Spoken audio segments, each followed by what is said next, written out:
It is Sunday evening. It is Father's Day.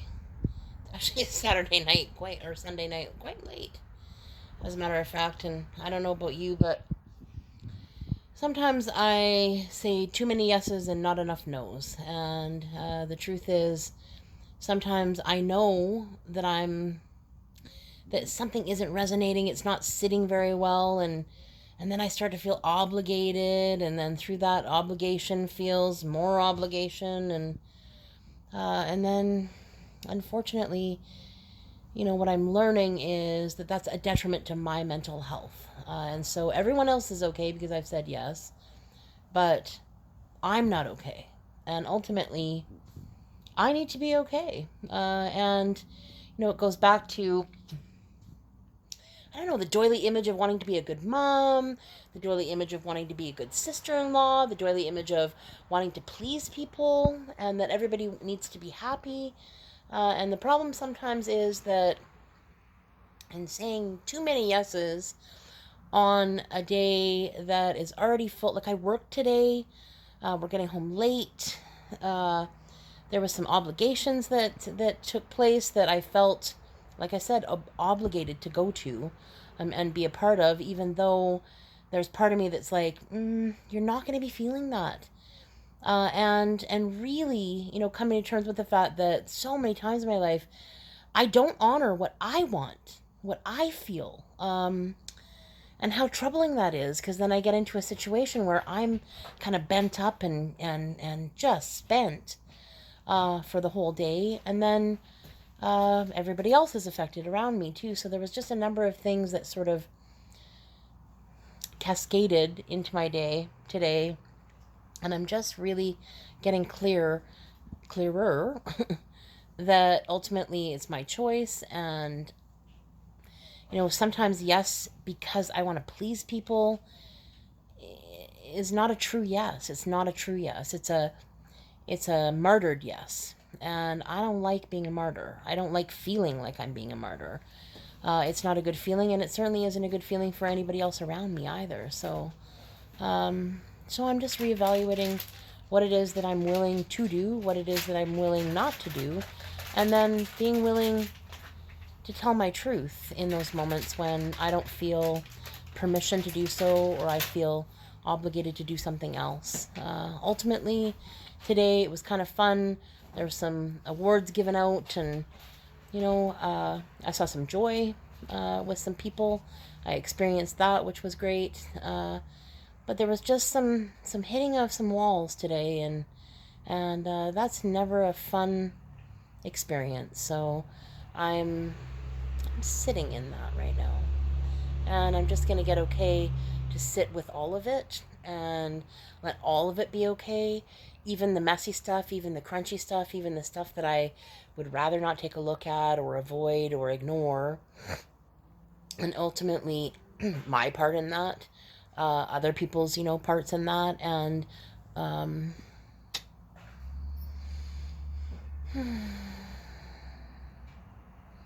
give myself permission just to be okay with all of it, even though there were times today when it didn't feel very okay. So, uh, clearly, I've done that for a lot of my life, is just say yes, yes, yes, yes, yes.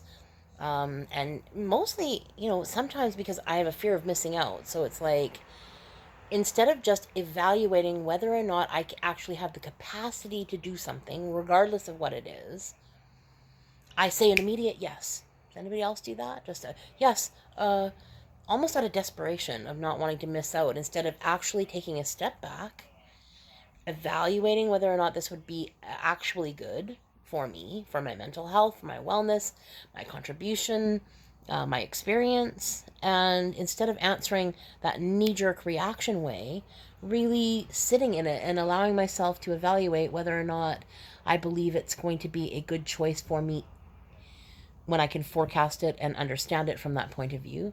And then sometimes also being okay that when I'm in a situation, and I'm spent, just to say, you know what?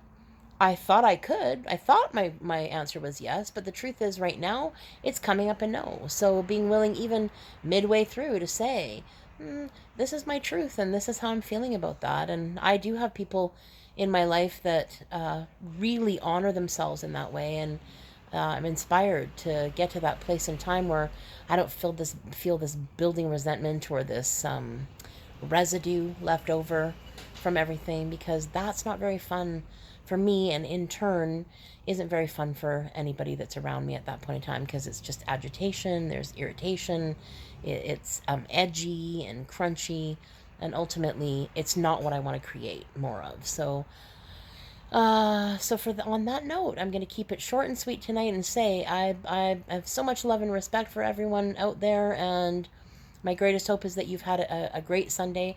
The weather was fantastic today. I hope that you enjoyed some sunshine and whatever it is that you're doing. So if you're celebrating your father who may be here or gone, whether you're the father and you're still here, or any kind of version of what that looks like, I hope you had a great Father's Day. And ultimately, my hugest respect goes out to men that step up and stand in and take charge and do the job of father and do it well. And I have a son-in-law, Terrell, who is an amazing father to my granddaughter, just an amazing and incredible, at 22 years old, really mindful, really consistent, and really present. And so those are some terrific gifts.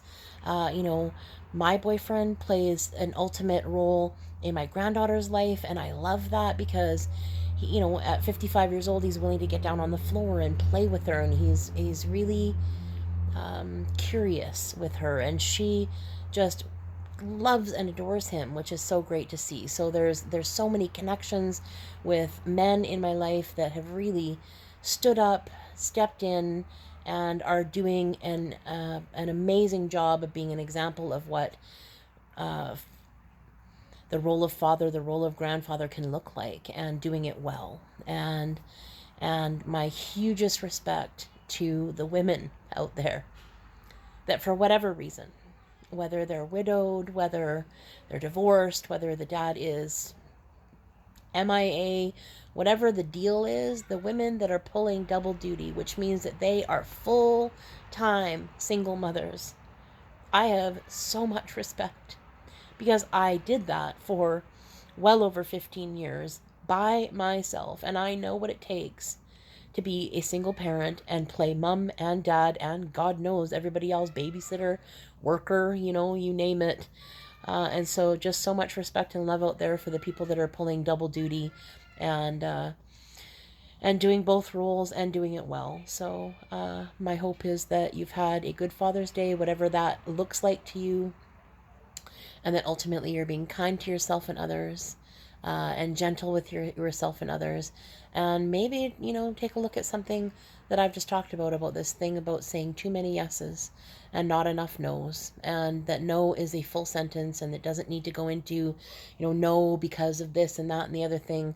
I don't owe anyone an explanation. I get to say yes or no based on my intuitive senses, and I'm coming to terms with the fact that I've not practiced that in my life, and it is to my detriment. And so at this point in time in my life, where I'm at, I'm going to try and be more careful about that, so that I'm okay, because I think that that's important. My mental health and wellness, my physical health and wellness. I'm exhausted at this point in time, and I stretched myself too far today, and I kind of knew that was going to be the case beforehand, just knowing the things that were going to add up, including work. And ultimately, at that point in time, having a niggling feeling in the back of my intuition that says, you might want to rethink all of the things that you've piled on yourself today. So ultimately, be kind, be gentle to yourself and others. So much love, and I'll see you tomorrow.